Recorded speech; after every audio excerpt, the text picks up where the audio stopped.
Hey guys, welcome back to Clownfish TV Derezzed. This is Neon, and I've got a very special guest today, Mr. Mark Miller, or is it Mark Millar? Could you sell the record for us, please? In reality, it's Miller, like Frank Miller. Yeah. But in America, they all say, "Oh, hello, Mr. Millar," and I kind of love the way that sounds. It sounds so elegant. And so I just let it happen. I've let people continue to do it. But there's a terrible story behind why there's two spellings of my name, by the way. Like Miller and Millar, you will find in the same family. Sometimes you will have a brother and a sister with a name spelled different. And when we looked into our genealogy, we found out it's just incompetence, idiocy, illiteracy. And people were writing it phonetically, and they were just writing it as they heard it. So it's so unsophisticated, but that's why you have Millers and Millars. That's actually really cool. I mean, it kind of shows how the English language is transformed by the people too, right? Yeah, it's to do with accents. It's one of those profession jobs because it was the guy who was the miller in the town, like a tailor or a butcher or something, that became the surname. And Miller was just the local town miller, so we can all not be related to each other, which is quite weird. My brother started digging into the genealogy and then found out we're only related to our own line. All the Millers are quite distinct. Right. Yeah, I was disappointed to find out my mother-in-law is really into genealogy, and I found out that Pratt means loudmouth. Yeah. So I guess it's appropriate. US as well, yeah. Yeah. Oh, yeah. So there we go. Oh, Mr. Miller/Millar is a comic book legend. I don't even, dude, I don't even know how to introduce you here. You've done so much. Civil War Ultimates, Kick-Ass, Old Man Logan, Kingsman. Love Kingsman, by the way. Fantastic. And just like I'm pulling up your Wikipedia page, and it goes on for miles. I mean, you've done so much in comics. It is kind of weird. I realize I've been doing it a long time. Like these are my Miller World books behind me here. Over there's all my Marvel and DC books and things. Like if I tilt it that way a little bit, Oh my god. And I realize, and that's all my foreign editions of the things I've written, and like it's crazy. I realize I've been working quite hard because people come in and say, "Oh, you're very well read," and then they pick up the books and they realize I've written them all. Which is even weirder. Right. So does it ever kind of blur together? Because I know we've talked with other prolific, right? Not as prolific as you, but we've talked with other folks, and they're like, I vaguely remember writing that book or drawing that book, but it's been like 20 years, and oh yeah, I forgot I even did this thing. No, I've got a weird memory. I've got a really odd memory. Like, I'm really lucky that I can remember everything. If I write a script, I can pretty much quote it back to you, kind of thing. Like pretty quickly. So this is like the ultimate 40-year-old virgin thing, right? But when I was a teenager, I used to say to my friends, "Pick any comic from my boxes." And I'd maybe 5,000 comics or something, and they would pick one out, and I would tell them who lettered it, who the colorist was, all that thing. It's weird. I've got a really odd memory. Not for anything important, just for trivia like that. Have to ask your wife how your memory really is, right? Oh yeah, I mean anything. That's a true test of it. Yeah, exactly. Yeah, pick up the kids at 4:30. I remember at 7 p.m. Yeah. So now, to add to all of your mainstream credit, which you've got a phenomenal resume. You're doing a Kickstarter. You're going to Kickstarter.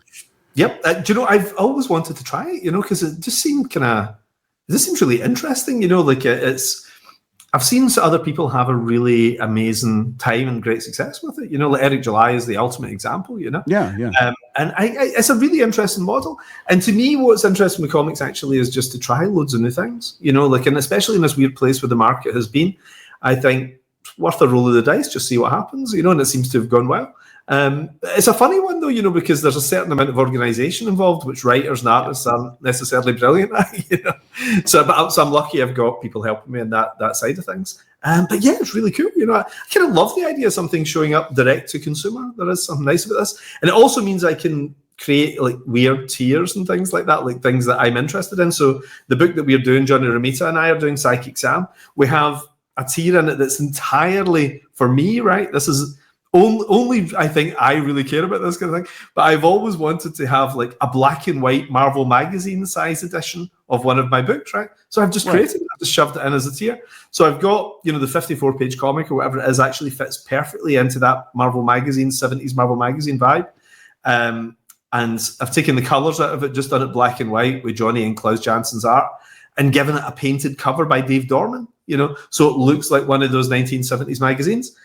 And I don't know if anybody else is into this. They seem to be, but it's the sort of thing I love. And I just want my collection to have some things with my name on it in that format. So you can do stupid stuff like that you wouldn't normally do. But I'm having a great time with it. There's the swag. That's all the swag. Yeah, look at this. My name is Sam Nicoletti, and I see murders before they happen. A little voice tells me the killer's name and address. And if I stop them, I save a life. If I ignore them, an innocent human dies. What would you do in my situation?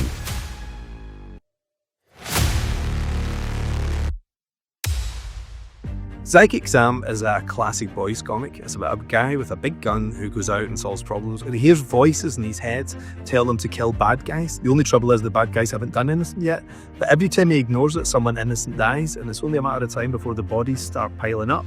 I'm working with a guy named Mark Miller. Mark and I started on Wolverine together, and we got to create Kick-Ass, and we had a brilliant time. It changed our lives. So now we come up with a third collaboration, and it's called Psychic Sam, and I have the legend Klaus Janson working with me, and then the brilliant Bill Crabtree doing the color art. And we are having an all-out blast with this. The big news is we're also doing a movie of Psychic Sam. There's a guy called Ivan Atkinson who's brilliant. He's Guy Ritchie's producer, and he's produced some of my favourite films from Guy. Wrath of Man, The Gentleman, all these amazing films Guy's been doing over the last few years. Ivan Atkinson, yeah. I'm excited to be teaming up with Mark Miller and his exciting new project, Psychic Sam. Mark and I have been talking about working together for a number of years, and I found the project that I think brings fascinating characters and action together, reminded me of the films I grew up loving. This is completely outside of Miller World and Netflix and all the stuff I've been doing for the last 20 years, really. None of those books will be affected, and all our new titles will still be out there every month. I just carved out a wee holiday for myself and thought I'd be doing something for maybe Marvel or DC again. Then I thought, wouldn't it be great to do some creator-owned with Johnny Romita Jr.? There's so many great tiers to this, so many great levels to this. We're going to do a black and white version with a painted cover. Done in the style of a 1970s Marvel magazine, beautifully packaged in that big magazine-size format. There's hardcovers, there's t-shirts, there's trading cards, there's stickers. Spectacular stuff. You can also get written and drawn into the issues, which would be a lot of fun. I have to do justice to all of you. We're assembling a fantastic team of filmmakers on this production, and we will have some more information for you guys soon. We just are having so much fun with the character. It's probably as good as it gets, but the fact that it's the third time with Mark, it's a charm. I think there's something special brewing here, so don't miss it. This is great. This is great. Yeah, more and more people, I think, are getting on board with Kickstarter. I remember when it first started, and some of the professionals in the comic book industry were taking pot shots at it. They said, this is amateur hour. Mm-hmm. This isn't the way for, this is begging. There were literally some publishers that said this is e-begging, and now crowdfunding. Yeah. Now they're doing it. There was actually, I'm not gonna put crosshairs on people, but there was one publisher in particular, and they were ranting about how it was e-begging. This is back in 2009, 2010. Mm-hmm. And a couple of years later, they had to resort to crowdfunding to basically, get their books out because they had some financial difficulty, whatever. Yeah. And I'm like, it feels to me like the opinion of the mainstream on crowdfunding has changed significantly in the last couple of years. When Keanu Reeves did it, when Keanu Reeves did it, hang on a minute, there's something kind of interesting here, And it's, to me, I just think if you're a creator, try loads of different things, try different things out. Some of it may work. Like Eric with his first ever comic raised $4 million or something crazy. Yeah, that was insane. I was watching this thing and I'm like I actually don't know. Everybody thinks that all these YouTubers know each other, and I actually don't know Eric July. I've never talked to him. Oh, really? But I've kind of watched, from a distance. I'm like, that is absolutely insane. And he got a lot of mileage on, I know the mainstream media picked it up. Yeah. I don't think, I guess my thing is there definitely is no shame in, I think this is the future, especially now with, the big question mark over Diamond and distribution and comic shops. I think this is the way more and more people need to go. Dynamite, I know, has been doing it. A lot of mainstream publishers, Boom has been doing it. They tried to shame Boom, and they, like you said, with Keanu Reeves. Yeah. And they said, no, we're going to keep doing it. But there were people that were like, digital. You shouldn't be doing this. It's ridiculous. Yeah. I think you've got to use every single avenue when you're selling a book. You have comic stores, you've got bookstores, you get direct to consumer. Digital weirdly never quite took off, which is so fascinating because it does gangbusters in Japan. It does great. Yeah. It's just been growing and growing. But for some reason, culturally, it hasn't quite taken off. And I sort of get it in a weird way, because maybe it's a generational thing, but I love to own things. Like, I love to have my comic books. Like, I mean, this is some Spectrum thing, I'm sure, but I do like them all lined up in the correct order. You know, I like my collections, you know, and I think there's something about comic people that we do like our collections, don't we? Whether it's toys or comic books, like swag, whatever, you know, we do like to have our stuff. And that, I don't know, it must be, maybe it's some ancient tribal thing that's in it, some hunter-gatherer thing, you know, but I take great satisfaction in having a complete run of something, you know, so maybe that's why digital doesn't quite work for us, because there's nothing cool about having 250 files of Amazing Spider-Man, you know. You want the comics?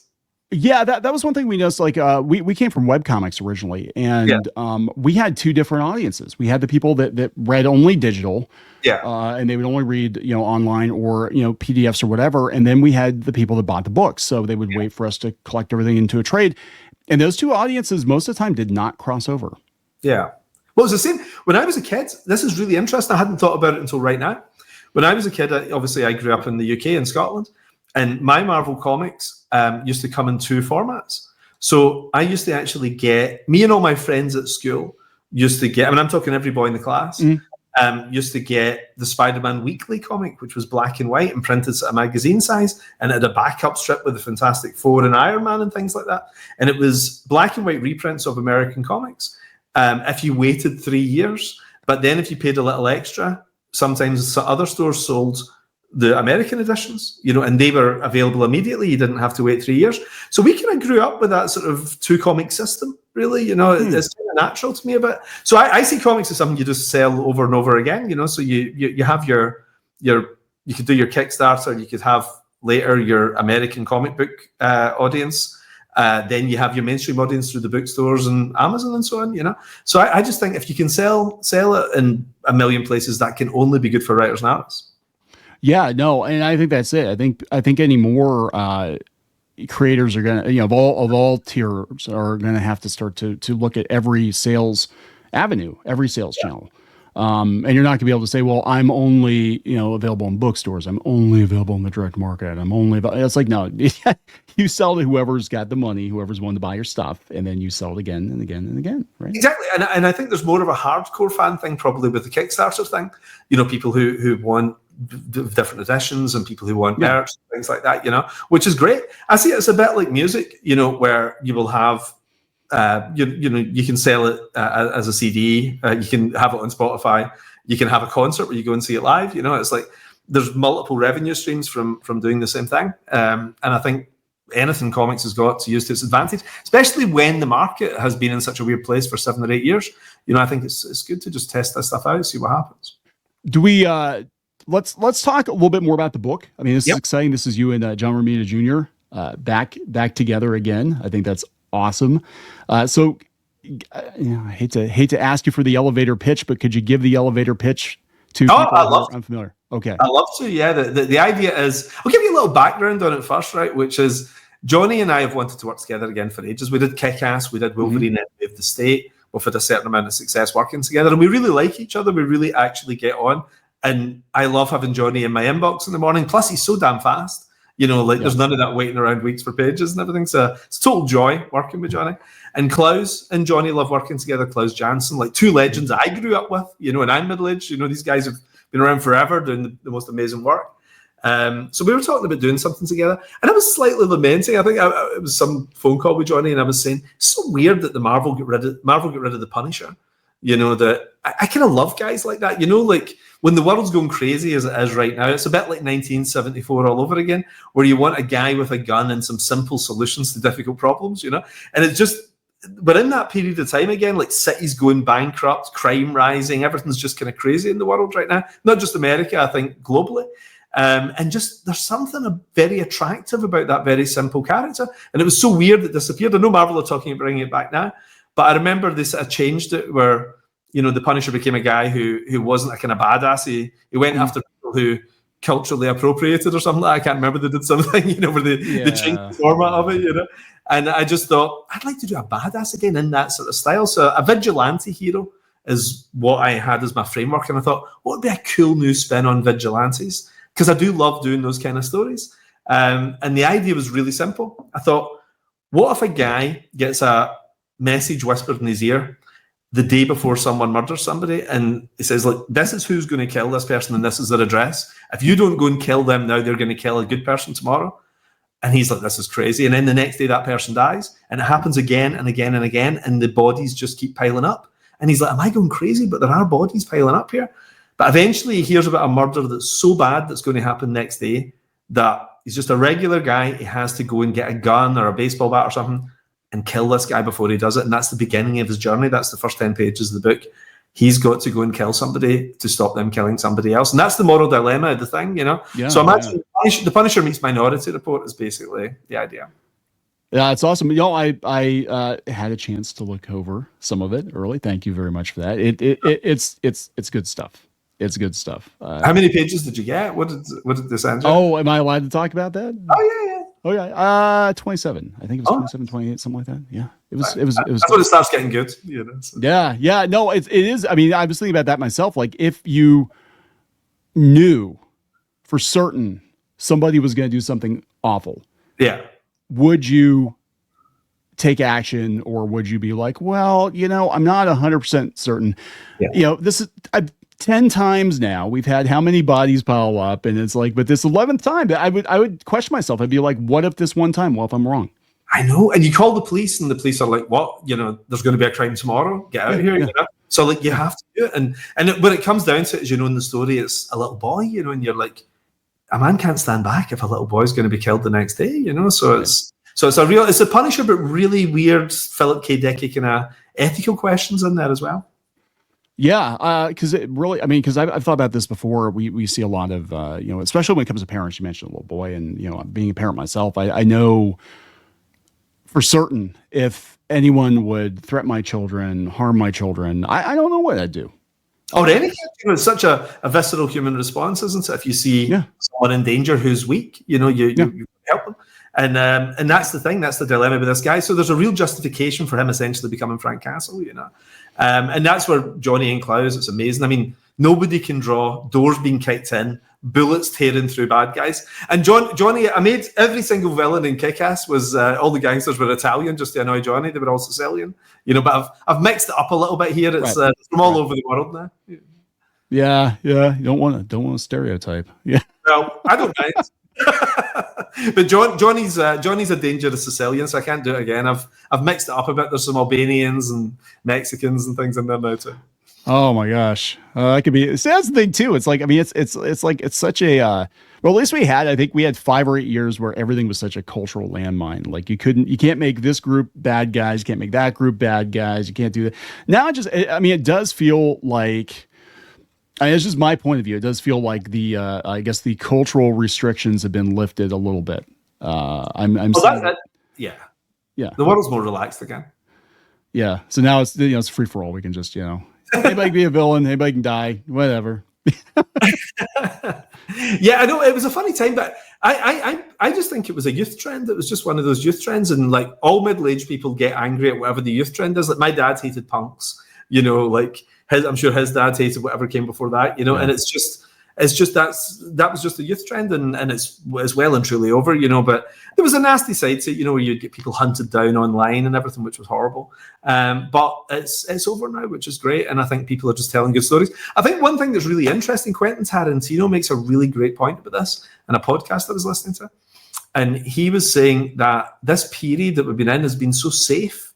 There's nothing really dangerous in terms of cinema or comic books or whatever. It's very like the 1980s in cinema, but it was all the Goonies and Ghostbusters, and as great and fun as those films were, because I was a kid.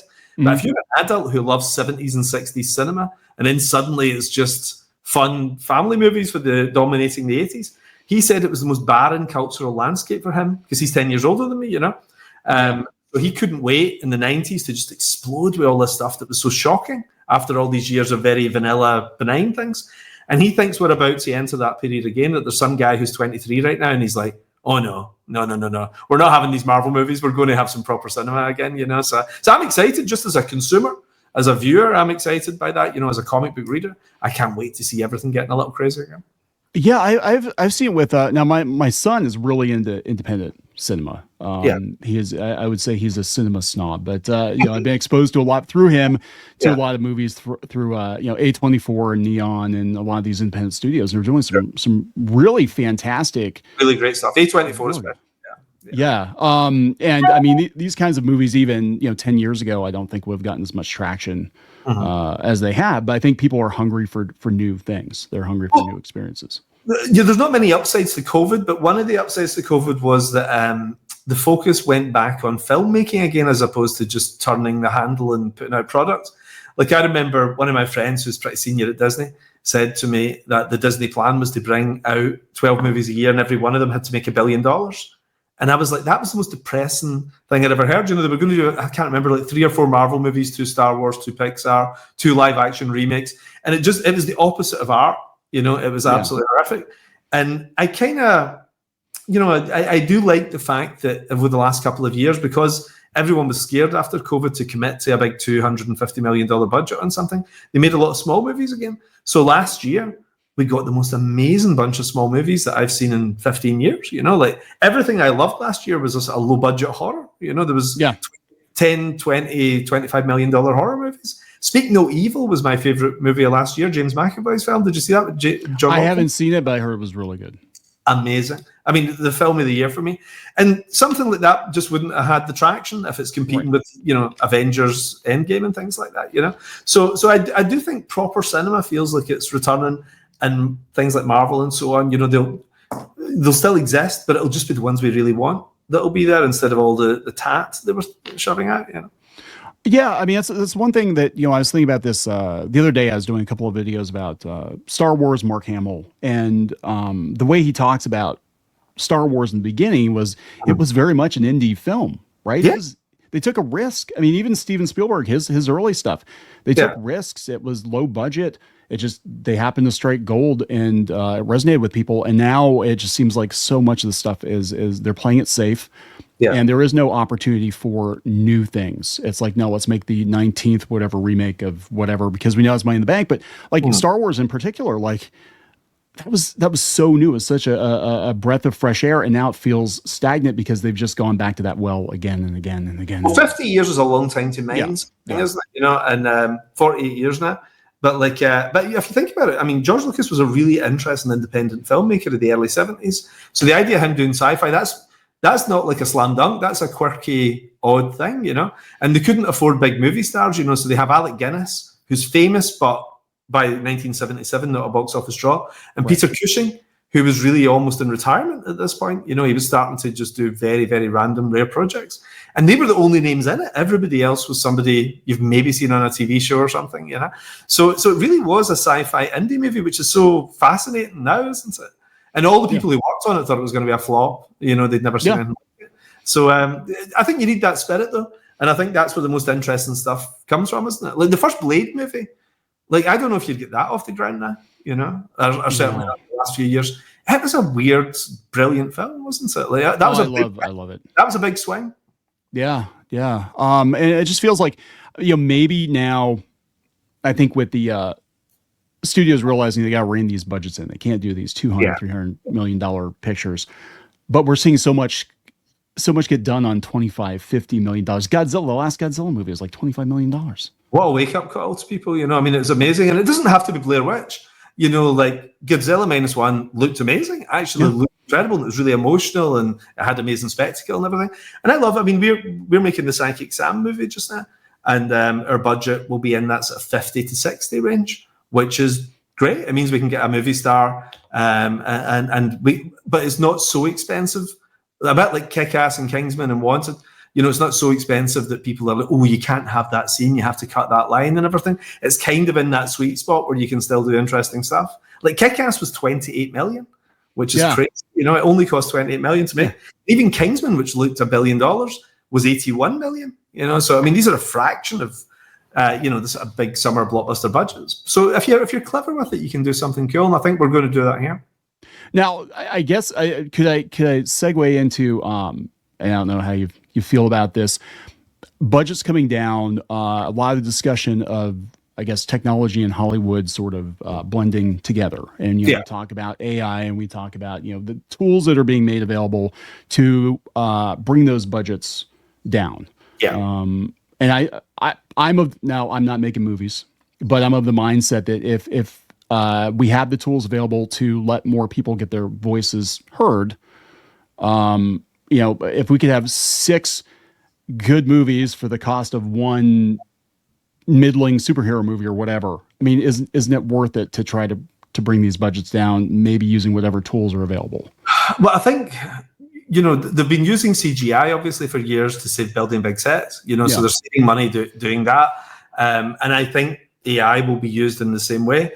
As a creative, what worries me is jobs, you know. I mean, that's the most terrifying thing, you know. Just, I don't think it'll affect writers so much, but it'll affect almost everybody else. You know, like directors will still be needed because you need someone to put it together. Writers, you need somebody to come up with a basic concept. But every other job does feel a little bit in peril. But I do think it's actually almost impossible to predict, because it's like, you know, those transformational periods in history where we go from working in the fields to working in the factories. You know, this is as big as industrialization. It's like you're picking potatoes out in a field and trying to imagine what it's going to be like when a cannery puts some tin cans together for a supermarket. Like you actually can't get your head around it. It's too big a concept. And it's going to be transformational for society in general, you know. So the idea of employment is probably going to be a very different thing. You know, like employments are relatively, you know, in the space of how long people have been around, employment is a relatively small construct. You know, it hasn't been around that long, you know, the idea of working for a wage, you know. So much of human history, that wasn't the case. But we might be coming out of that. We might be coming into something where there's a universal basic income, where people aren't expected to work full-time jobs. They maybe spend a lot of time playing and have a guaranteed amount of, you know, like some kind of super communism or something like that. I don't know, you know. The society can go in a million different directions. I think it's going to happen not just in our lifetimes, but in the next 5 years probably. Yeah, I was thinking about that. I'm like, I mean, just hypothetically speaking, the worst case scenario that people have is like, you know, doom and gloom, the robots are going to do everything, whatever. I don't, having worked with AI, I don't believe that's going to be the case. I think it needs a babysitter, right? For now. But it needs, but I was like, yeah, so what are people going to do? If we've got robots doing the grunt work, what are we going to do? And then I started thinking about Star Trek. And I'm like, well, maybe we have more time to build spaceships and fly around the galaxy. And, you know, because we've alleviated those mundane daily tasks, right? Yeah. That we can focus on bigger things. But then I also think about Star Trek. They had a big war and stuff, you know, before the Federation started. I'm like, okay, well, we might go through that first. Yeah. And then we can get to exploring the galaxy, you know? Well, I heard about this experiment and I've tried to find this online ever since. And I can't find it, but I definitely read this, right? About 10 years ago, I heard about this 3-year experiment and somewhere in Africa, where a bunch of people gave up the idea of working, right? So it was people from all over who'd all gone to a place, and it was a bit like, you know, under the dome type of thing, right? And everybody wasn't allowed to leave. And the idea was a 3-year experiment. And this isn't people in Africa, by the way. This is people come from Scandinavia, Australia, New Zealand, and everything. Everybody came together and basically lived in this community. And the idea was to see how people coped when they were giving their basic needs, shelter, you know, food, socialization, and plenty of stuff to do, like fun stuff to do, but not work, and removing the need for accomplishment and the need to provide, taking it out of the human day, to see what happens. And this was being funded, you know, by some big corporation or whatever, you know. And I remember also thinking, I wonder how that ended. And I've never seen it again, but I remember reading this big article about it. And it was in something like, you know, a New Scientist or Wired or something, just one of these things where here's an interesting thing happening right now. And I've never seen it again. But I remember during COVID thinking about it and thinking, is lockdown some kind of beta test, you know, to see how people cope with having a certain amount of cash, but not working? You know, is this maybe on a global scale, seeing how that'll work when they shift into the next thing? I don't know. I mean, there's all kinds of conspiracy theories around it, but it's kind of interesting because maybe we didn't hear anything because maybe it didn't go well. Maybe humans, by their very nature, need to have a purpose. We need to have a reason to get up in the morning. We need to feel like we've accomplished something. Yeah. It's in our DNA. And if you've, because I know there were a lot of people that were just completely lost during COVID. Like, you Yeah. know, they were used to getting up in the grind, and I couldn't go to work, I couldn't go to school. You know, we're going to have so much damage, I think, done to, especially like, you know, my kids' generations, because Yeah. school, everything that they knew was upended. Kids were not getting, you know, prom or graduation, these normal markers, you know, that you're transitioning from childhood to adulthood. We're not getting that now. So we're always going to wonder, you know, if like, am I an adult? We have people, I think, trying to make up for lost time. Yeah. So that would be really interesting to see how that. I do think that you need to do something. I mean, I'm a perfect example. Like, I sold my company in 2017, and you know, all the artists had a 50% stake in, you know, each property that they'd worked on. So a lot of artists got super rich, you know, like really made a lot more money than they normally made working in comics. And I went back to work a week later. I took a week off. You know, my wife and I, we took the kids out to Spain and we had a lovely 7 days. And then the following Monday morning, I was working again. You know, so it's like, people need it. You know, you need, especially if you're a creative person. But I think anybody in general does. But creative people in particular, I think you can't not do it. You know? Yeah, no, that's just it. Like, I go nuts. I mean, I told my wife, I said, just so you know, I'm never gonna retire. We're never gonna retire. Yeah. Because I don't think I can do it.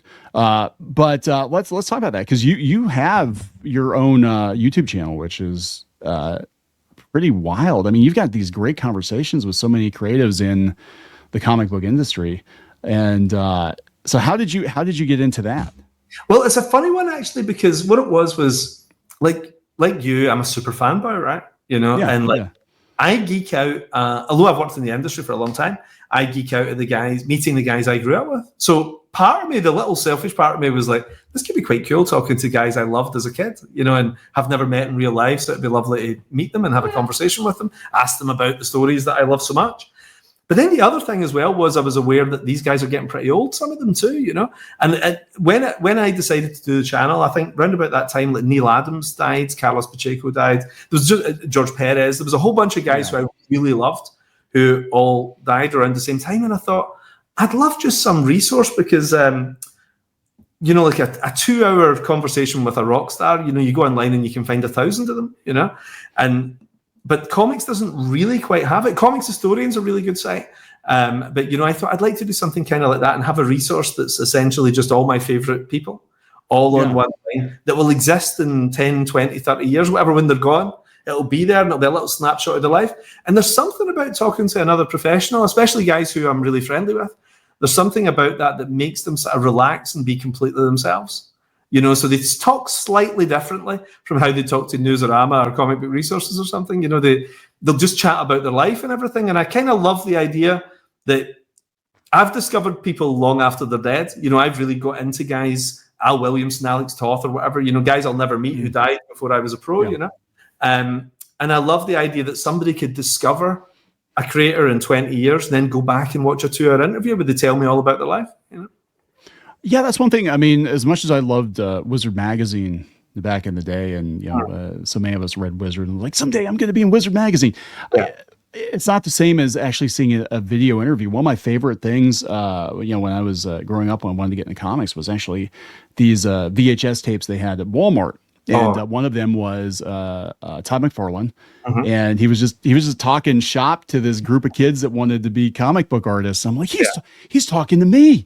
It's like he's talking to me. But what stuck with me was the number of rejection letters he got. Like, I never really hear the story. He's like, oh yeah, I got all kinds of rejection letters, but I got one from John Byrne, and I like framed it because, you know, I got John Byrne's autograph. And I thought that was amazing, because you don't hear that. Like, anybody in any creative industry, you kind of think that they're like born into it. You don't see you see the tip of the iceberg. You don't see everything underneath it. And it's really interesting to hear how everybody got there, and nobody has the same path. Like, everybody talks about breaking into comics. Everybody's got a different story. I know your story is very different from a lot of people's experiences. If you want to talk about that.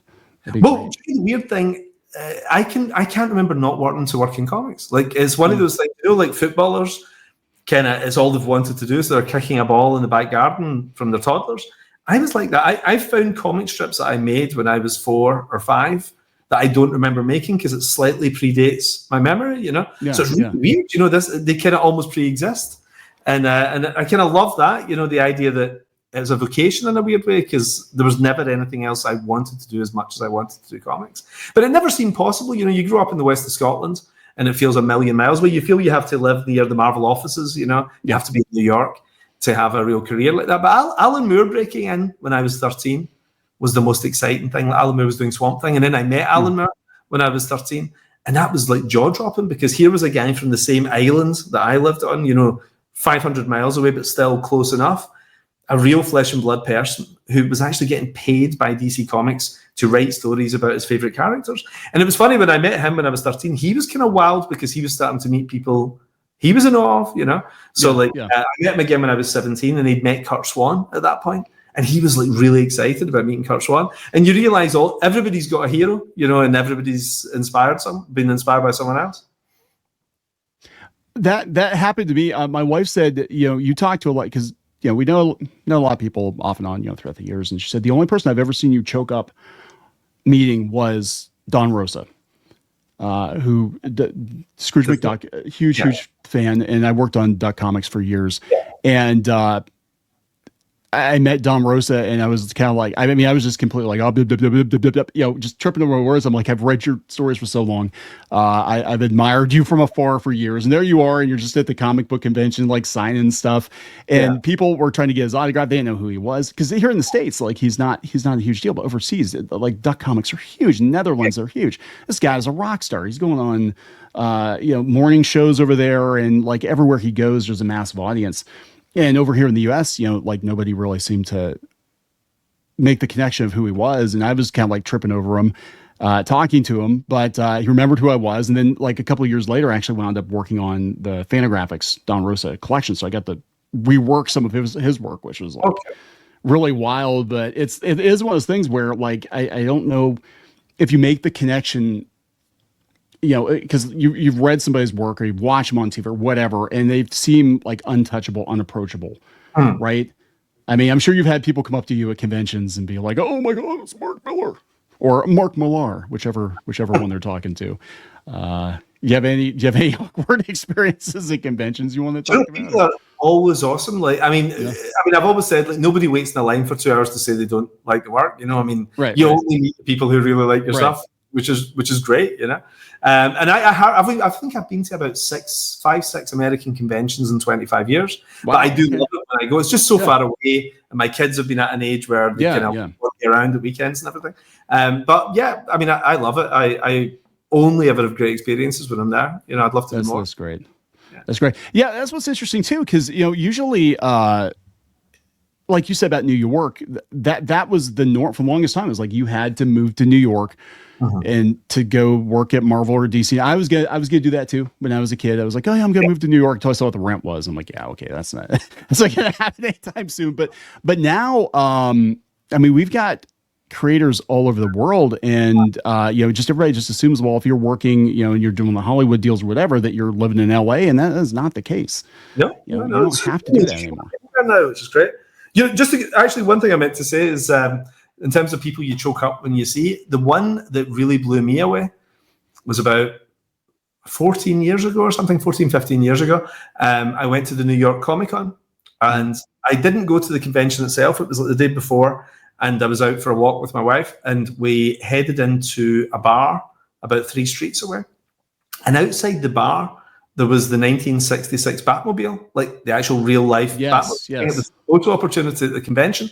And for me, this was like a religious experience. I was like, I cannot believe. I went up and touched it and everything, And then I went into the bar, and we were just sitting having a drink. And over in the corner of the bar, like not surrounded by anyone, just standing themselves, was Adam West. Oh my God!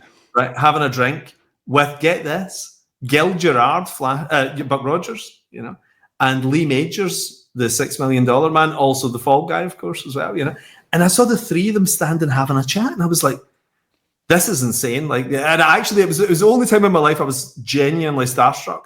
And my wife weirdly doesn't know a lot of this stuff. Like, she didn't grow up with these things, She was like, what's the big deal, Because she just saw three guys in their 70s standing there. I was like, no.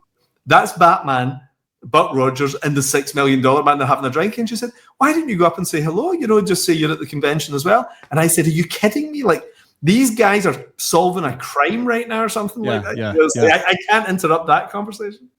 Yeah, that was my wife's same way. You know, she's like, "Why don't you go talk to?" And I was like, "I don't feel like I should." But I mean, just imagine that. Just imagine the story potential of having like those kinds of characters just kind of sitting around. You know, it's like real life Justice League, right? Once public domain happens, that will be a comic book. You know, once they're all There in you go. public domain. You know. There you go. That's amazing. So I mean, I guess if you don't mind talking about, you know, there's a lot of talk about, you know, comics in Hollywood, and you have a foot in both worlds. I mean, is that something you're comfortable talking about? Yeah, I love it. I mean, to be honest, I think I'll probably, my day job is the Hollywood stuff, you know, and Okay. then my fun stuff at nighttime really is doing comic books. I love doing comic books, and I can't see myself ever not doing them. I'll probably time-wise not be able to do as much as I have been doing. COVID was actually amazing for like getting some comics done because we couldn't shoot anything or anything like that. So I actually like banked like so much stuff. I got so many comics written in that time. But realistically, you know, I'll probably do a bit less than I have been doing. You know, I'm not that fast. I mean, it sounds like I do a lot, but I do about 22 comics a year, and that will definitely drop over the next year, the next couple of years probably. But I love doing it. There's something so amazing about the autonomy of comic books. You know, it's literally you and your pal. You know, it's a bit like a kid. I'll sit and write a story, my pal will draw it, and then we bring it out and hopefully people like it. And there's something amazing about that. To get to do that in adult life is crazy, isn't it?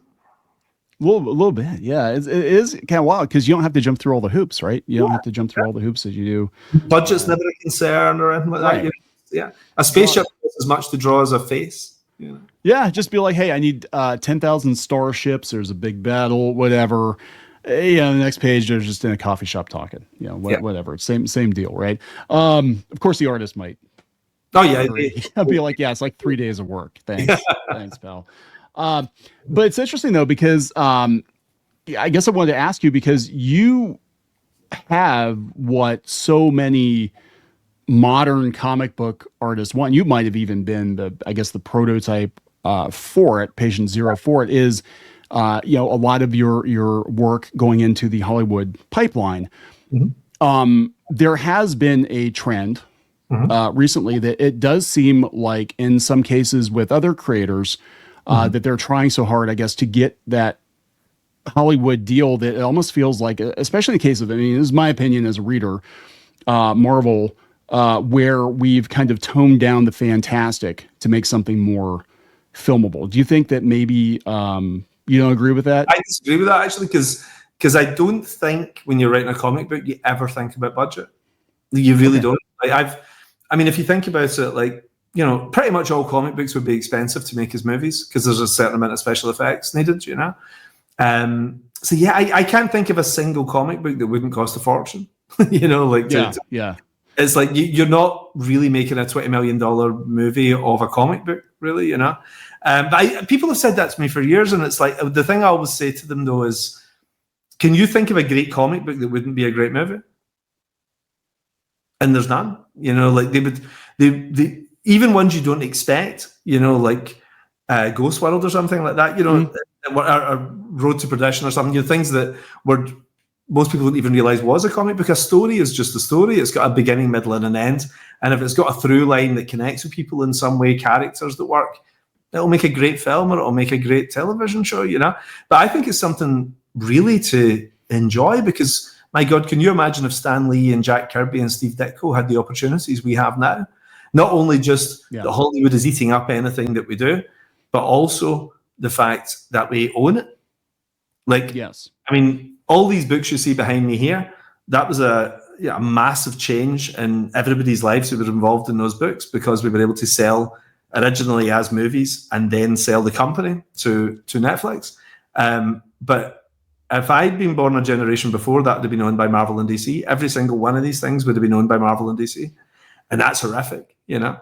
So we're in it. We should appreciate the time that we're in just now. I do know what you mean in terms of things are written. I'd say they're written more for the trade now, and that's why I think it's got more of a filmic vibe because a comic book is not a 24-page story anymore. Very rarely, you know. Usually it's part of a larger story that's an arc. So writing for the trade, I think, is maybe something that has slipped into which I think can ultimately sometimes make an unsatisfying monthly read, because you're only getting a glimpse of a bigger picture. Yeah, I've noticed that the monthlies, the pacing has changed. Like you go back to, I really was huge into comics, late 80s, early 90s, and they almost seem too fast. Yeah. Right. It almost is like, okay, 17 pages of story where boom, boom, boom, boom, boom. Yeah. Wow, a lot happened in that. And it's like, we had transitions, like start the beginning of the page is like one scene, then by the end of it, we've got like intergalactic conflict, and then somebody dies, and the next page is like, about this is way too much. It does seem like the pace of the storytelling has changed. Yeah. But in a way, like manga's been like that for decades. That's a pace of manga. And I think there's a homogenization of culture internationally, because we're all seeing each other's work. And I think you would look at something like Akira and you would see that influence in Warren Ellis in the mid-1990s. And Garth Ennis was Garth and Warren, but actually maybe even Garth slightly ahead, around about maybe 1994-ish. Garth and Steve Dillon, towards the tail end of Hellblazer, before they even did Preacher, they started to look at comics in an entirely different way. And nobody talks about this, but it's actually, I think they invented the modern storytelling approach, which is that beat by beat filmic approach as opposed to the traditional comic page. That when I was a kid, I used to give people comics and they would say, I don't know what to read. I don't know the order to read the panels. And Garth and Steve kind of created the foolproof comic that was almost like a movie storyboard, where, especially in Preacher, you could hand that to anyone and nobody was ever confused about what panel was next.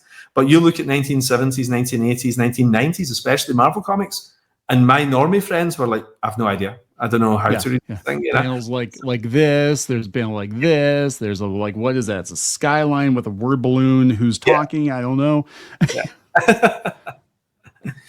So, but I think you got to just try everything, and that will go out of style at some point, and something else will come in as well. Maybe shorter stories come back in, but I think we'll be moving towards that slightly longer format for the stories. And if the story's not good, that can be really boring. If it's some 14-part X-Men or Spider-Man story or something like that you're not into, it's not solid enough to be a 3-parter. So yeah, I think if something's good, you don't really mind the format it's appearing in.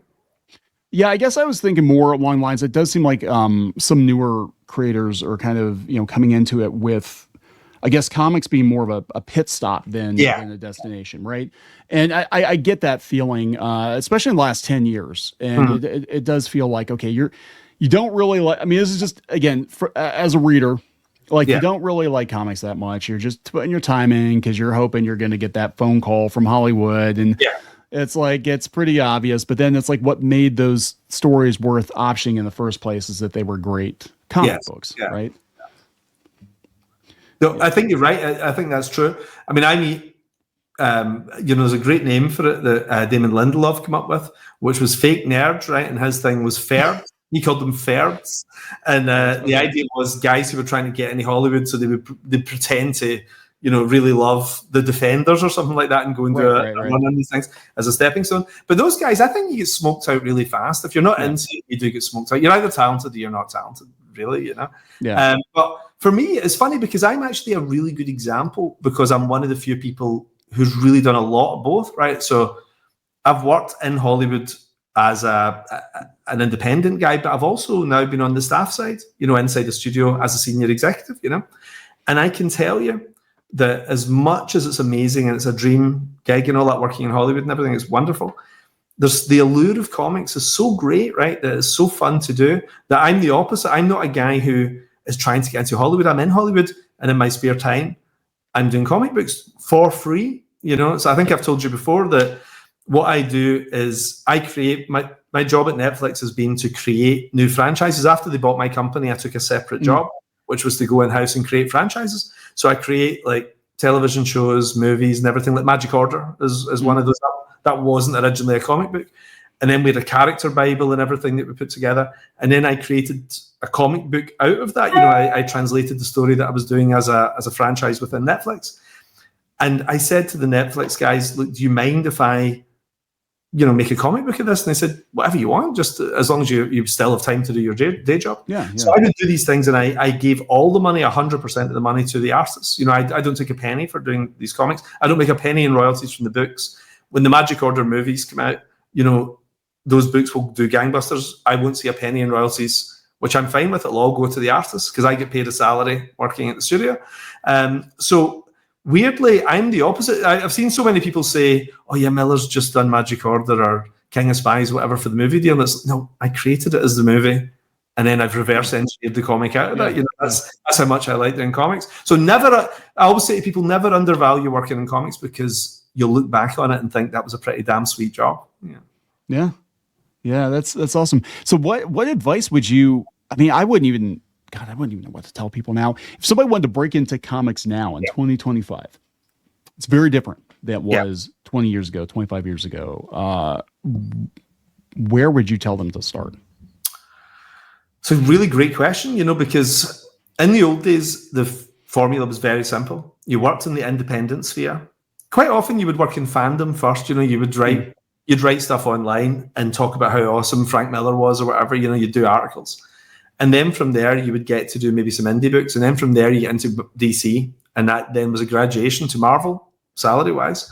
And then maybe you became such a big deal, you could go off and do indie work again, and you take your Marvel audience with you, you know, the way Frank did with Sin City and everything. That was the formula used for a very long time. And that was pretty much the formula for me as well. But that's kind of been upended by the fact that you can make 100 times as much money outside of Marvel and DC as you can within Marvel and DC. You know, like Bendis and I were like Marvel's highest paid guys when we were there. And I made 10 times that at least doing Kick-Ass, you know, 10 times that, you know. So that formula doesn't really work in the modern world. You know, independent comics is probably more interesting. Is that good for the direct market? Probably not. You know, the direct market does a lot better out of a big X-Men book or a big, you know, to have a huge creator on X-Men or a huge creator on Batman is much more lucrative for a comic book retailer than having them go off and do their indie work. So it's tricky. Well, I think we're in about 1978, 79 right now, where we're in a period of upheaval and we haven't quite figured out what it's going to be yet. But all I can say is a good story is a good story, and people are always going to want to read them. So I would tell people, if you have an idea, get it down on paper, and it might be the next big thing, you know, and it happens more often than people think. It's not like the lottery. Yeah, I think a lot of people, you know, they overlook just the elbow grease that is required and the work to get that first break, right? People think that they're just you're just minding your own business, walking along, somebody's gonna just pluck you out of obscurity and say, here, you're gonna be the 1%, you're gonna be the one guy or gal that makes it in comics, and everybody else, we're just gonna pluck you out of obscurity. But you look at again, you know, especially your generation of creators, the amount of work that went into getting to where you are right now. You didn't just get plucked out of obscurity. Well, we always joke about it. Everybody said at the time that we were 10-year overnight successes, you know, because, you know, I mean, I came up with the idea for Red Sun, Superman Red Sun, when I was 6, and I wrote it out and drew it and tried to sell it to DC when I was 13. After I met Alan Moore, literally the week after I met Alan Moore. Right. And then I submitted it again when I was about 23. They weren't interested. I reworked it and then sold it when I was 27. And then it came out when I was 33. You know, so it's like that book just comes out for 3 months. There's 3 issues, comes out. And nobody realizes this has been decades in the making for you, you know?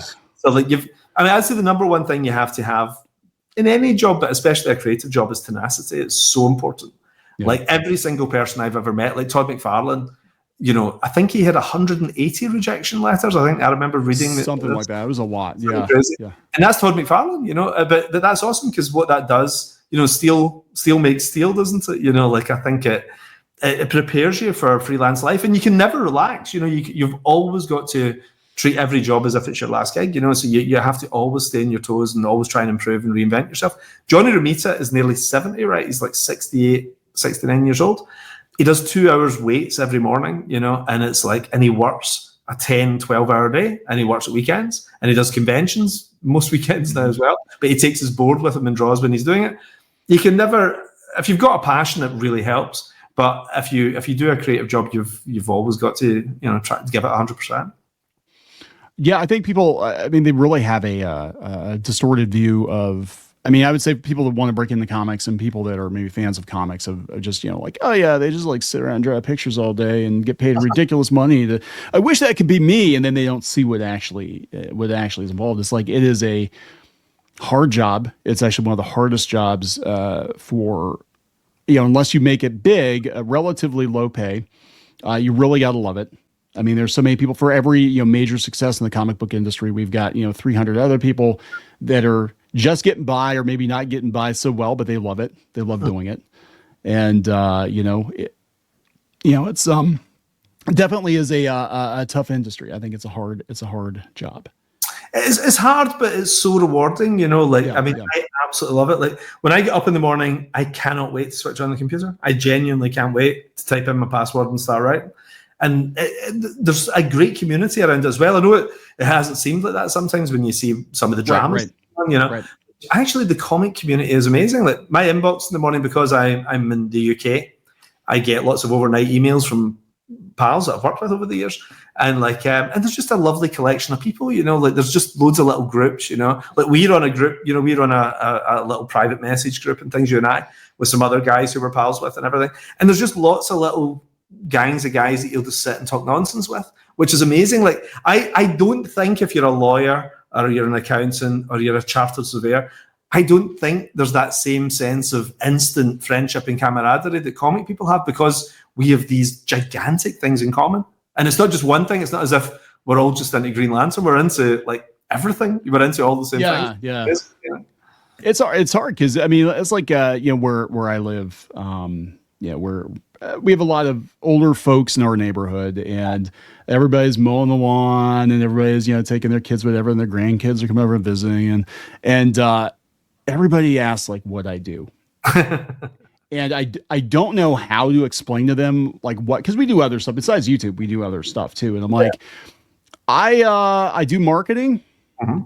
I work on the internet, and we publish some stuff. Then they try to get more granular, and I'm like, I don't think you're going to understand any of what I'm telling you. So does it really matter? I mean, you probably think I sell drugs or something anyway. I mean, does it, because I'm not, because I'm being like really super secretive about, but like, I don't even know where to start. And that's what's cool when you meet other people that are into this.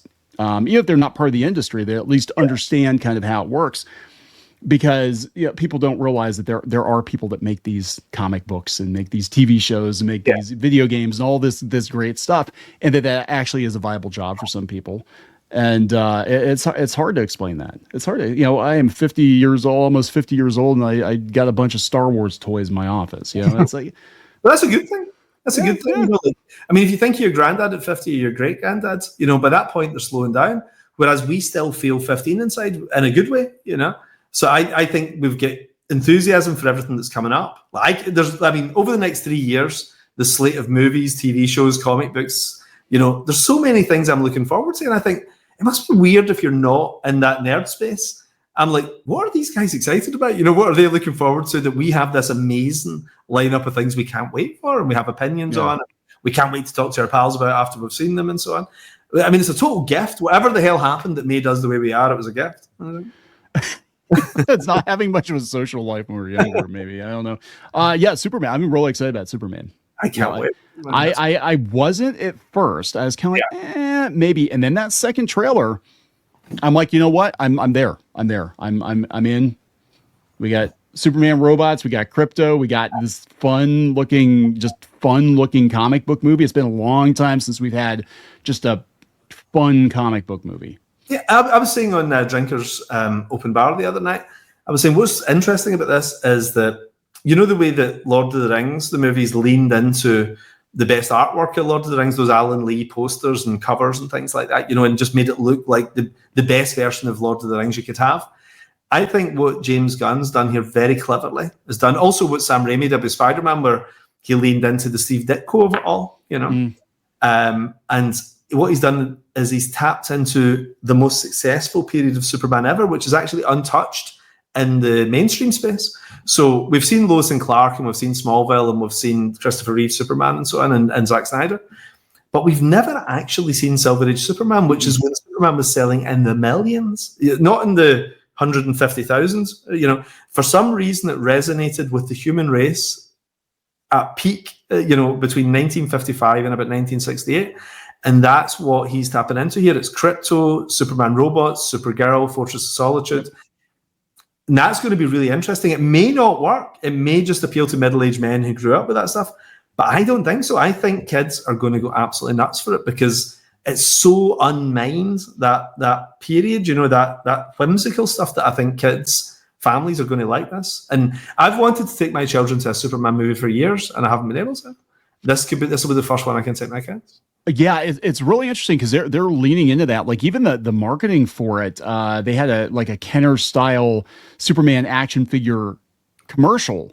Yeah, and it looked like something that would have been filmed in the 80s or 90s, and the kaiju has the guts coming out, the slime and all that stuff. I'm like, this is great, but normies seem really excited about this movie. Yeah, and I think Warner Brothers right now needs a win. But I mean, can you imagine if we were in a place where maybe Superman was like, I mean, people are like, shut up, clownfish. But what if Superman wound up being one of the biggest movies of the year? What if Superman was back? What if kids were more excited about Superman than they were Star Wars? I mean, that's kind of wild to think about because everybody thought, well, Superman was, 50s, 60s, 70s, whatever. He's in the rearview mirror. But like, what if those characters, make a huge comeback with today's youth? That would be amazing.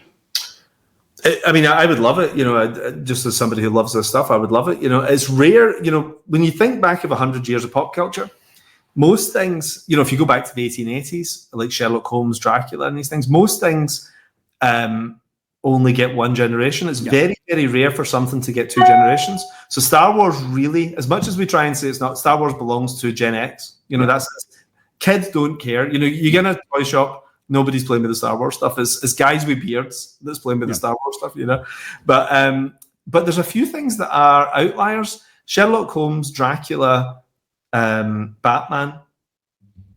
They're multi-generational. Whereas Lone Ranger, Tarzan, and these things, they feel that they've gone. They're not in the zeitgeist, and they've tried to bring these things back, and it just doesn't resonate in the same way. But there's something about those other characters that have worked. In Superman, my fear was that Superman was a 20th century character. It was about the idea of a country that was looking for people to come in, like he was the ultimate 20th century migrant, wasn't he? And he kind of feels like he maybe belongs to the 1930s to the 1970s. And maybe it's only guys like me who kind of love Superman. So I would love it. I would love it if Superman confounded that and actually became a thing. I'm not sure if it will, but I hope it does, because at the same time, there's something, whenever times are tough, Superman always does well. Have you ever noticed that Batman does well whenever there's good economics? Whenever the economy's in a good place, Batman does well. So you've got the 60s, the 80s, the early noughties, and so on. And Superman does well in things like the Depression, the oil crisis. Whenever times are tough, the Korean War, whenever things are bad, Superman seems to do well. So people seem to kind of want something outrageous and hopeful whenever times are tough, and maybe that's going to play in its favor too.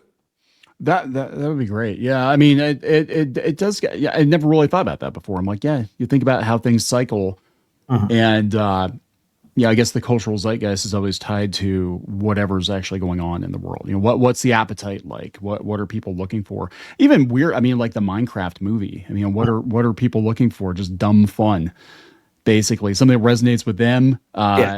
For my kids, it was nostalgia. I'm like, you're nostalgic for something from 15 years ago. I'm like, well, yeah, I was nostalgic for Star Wars when I was in my 20s. So, maybe it's the case. Well, do you know, it's funny though, because I remember like everybody else freaking out about Star Wars and be like, oh, why is Star Wars so terrible now, 48 years on, and like, and you realize sometimes you just have to let go of stuff, I agree. It's amazing for its period and that it belonged to that period in our lives.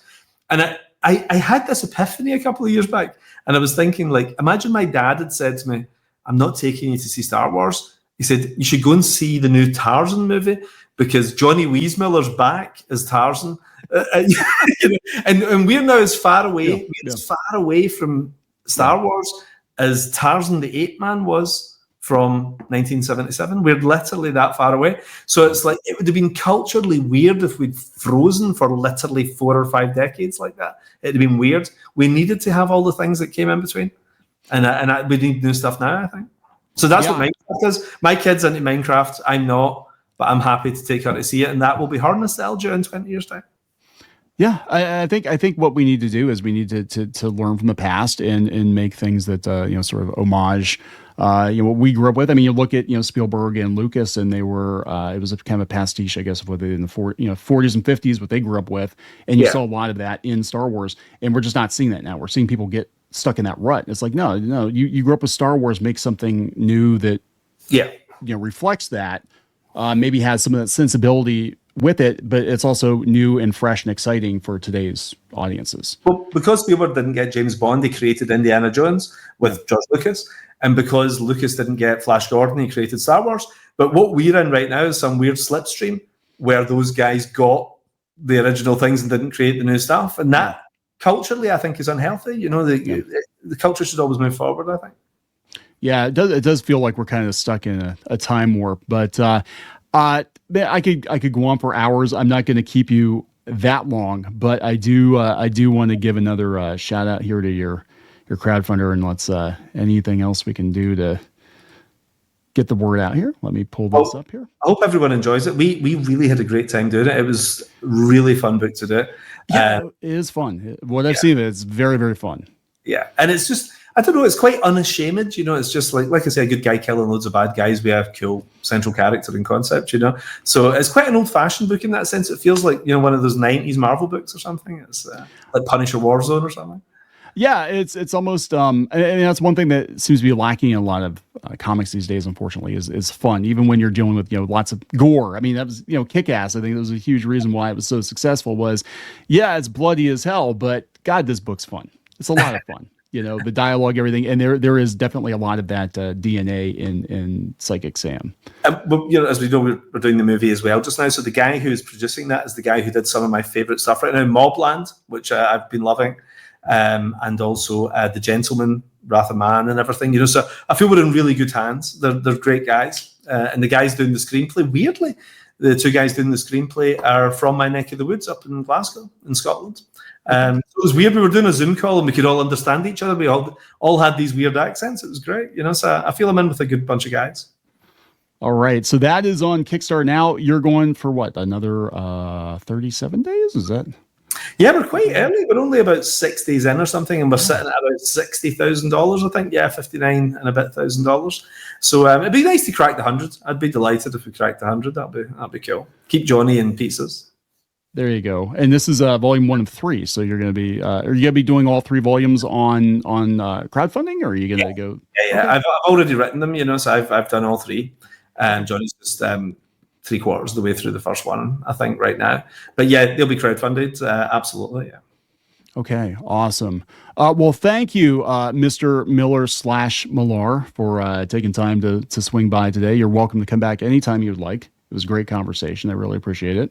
And it's so much easier because we message each other a few times a week.